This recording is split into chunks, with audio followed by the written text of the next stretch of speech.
Dan beliau satu-satunya rektor yang mewajibkan kuliah anti korupsi di Indonesia, satu-satunya beliau loh, jangan salah gitu loh. Udah, nah aku nggak mau tahu apa segala macam, terus tiba-tiba pilkada kan, tiba-tiba sih maksudnya pilkada kan setelah itu kan di 2017 atau 2018 deh lupa deh aku pilkada. Pak Anies, Pak Ahok sama Pak Agus Yudhoyono. Saya milih Pak Agus Yudhoyono, walaupun kalah akhirnya di putaran pertama. Masuk putaran kedua adalah cuma Pak Ahok sama Pak Anies. Saya nggak milih, saya golput sama sekali nggak milih karena dua-duanya bukan orang yang saya suka.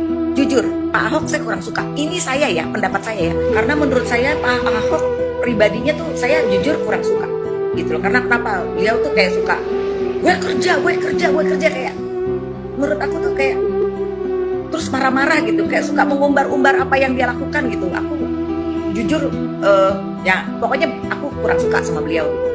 Kalau Pak Anies memang saya nggak suka karena dari 2014 itu kan dia beliau jubirnya Pak Jokowi. Akhirnya udah 2018 atau 2017 ya. Pokoknya pas putaran kedua Anies Ahok saya nggak pilih sama sekali karena dua-duanya bukan orang yang saya suka. Nah setelah itu, setelah Pak Anies jadi gubernur, udah ya nggak peduli aja gitu. Terus tiba-tiba yang membuat saya mulai ini orang bagus ya, waktu itu adalah pada saat pembangunan trotoar. Karena kenapa? Karena saya termasuk orang yang ya maksudnya yang ekonomi agak di bawah gitu. Saya termasuk orang yang aduh gitu ya, pokoknya gitulah gitu. Nah Pak Anies dengan membuat trotoar itu berarti dia membuat semua rakyat Jakarta baik yang punya ataupun tidak punya bisa menikmati kota Jakarta. Kalau menurut aku seperti itu, olahraga bisa buat apa-apa gitu segala macam gitu kan yang namanya trotoar itu ya gitu. Jadi kayak ada kesamaan gitu loh antara si kaya sama si miskin, itu menurut saya ya gitu. Terus ada juga dibikin jalanan sepeda ya kan, terus saya oh ini bagus nih gitu. Dan ya nggak usah, aku akhirnya nggak peduli amat juga setelah itu ya. Nah 2019 ke 2020 kalau nggak salah, nggak tahu deh ya, memang namanya banjir ini kan momok bagi setiap gubernur Jakarta. Kayaknya nggak bisa bener-bener hilang secara ajaib itu, kayak banjir ini nggak bisa gitu, banjir dan macet ya kan. Nah ya kayak zaman Pak Jokowi aja mah banjir sampai ke istana tuh sekali-sekalinya gitu Pak. Zaman Fokem lah belum pernah kan. Nah Pak Anies ini dia mungkin sadar bahwa banjir ini adalah momok yang memang sulit untuk dihilangkan di Jakarta. Jadi ada tetangga saya yang memang agak jauh, rumahnya tuh kayak dibetulin, direnov, itu dibikin naik supaya kenapa? Pada saat banjir dia tinggal naik aja gitu, nggak usah ngungsi. Itu yang menurut saya dia bukannya banjirnya aja nih solusinya yang dicari, tapi orang yang kena banjir pun dicarikan solusinya untuk nggak ngungsi sana sini gitu loh. Nah dari situ aku mulai cari-cari tuh tentang Pak Anies. Oh ada pangan murah Jakarta yang coba dengan 100.000 dapatnya tuh macem-macem gitu loh.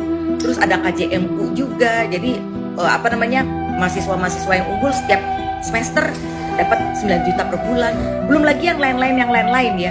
Jaklingko dibikin ongkosnya sekali terus bisa kemana-mana gitu loh. Orang jadi yang tadinya males naik kendaraan umum jadi mau, karena kenapa? Dibagusin semuanya, armadanya dibagusin, bus listrik diadain, ada lagi bus gratis buat anak sekolah, terus halte juga dibagusin, terus JPO tangga-tangga JPO dibagusin. Jadi kita juga jadi enak juga ya kalau naik kendaraan umum, kan orang jadi seperti itu jadi membuat orang-orang yang tadinya sering naik kendaraan pribadi jadi lebih suka naik kendaraan umum. Karena kenapa? Jadi udah nyaman gitu loh. Dan yang paling membuat saya lebih kagum lagi pada saat Pak Anies bangun Pulau Segira. Itu pulau yang ya listriknya tadinya cuma berapa jam, airnya nggak bagus apa segala macem. Kalau misalnya mereka mau belanja tuh harus ke kota dulu, dibikinin grosir di sana, dibikinin listrik yang bisa nyala 24 jam. Jadi menurut aku hebat gitu ya orang. Bukannya orang yang punya status sosialnya tinggi aja gitu yang diciptakan fasilitas untuk itu, enggak. Tapi justru fasilitas buat orang-orang yang ekonomi ke bawah. Dan ternyata kamu tahu kan, yang namanya makan pagi gratis itu Pak Anies sudah membuat itu pada saat beliau jadi gubernur. Ini ada videonya nih, Pak Prabowo sendiri yang bilang kita harus intervensi. Kita ingin memberi susu dan makan pagi di seluruh sekolah-sekolah dasar Republik Indonesia, kalau perlu di sekolah sampai SMP SMA. Ini sudah dilaksanakan dan sudah akan dilaksanakan oleh saudara Anies Baswedan di DKI. Sudah kita beri susu dan nanti akan kita beri makan pagi di SD di mana banyak orang yang kurang beruntung. Menurut studinya Gubernur DKI, 1 dari 3 anak di ibu kota Republik ini tidak makan pagi, Pak.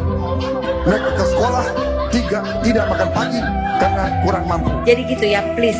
Saya tidak dibayar. Saya memilih seseorang yang memang terbaik buat rakyat Indonesia, bukan buat saya aja. Kalau saya mah, alhamdulillah Allah kasih mampu saya, gitu. Tapi justru saya tuh pro dengan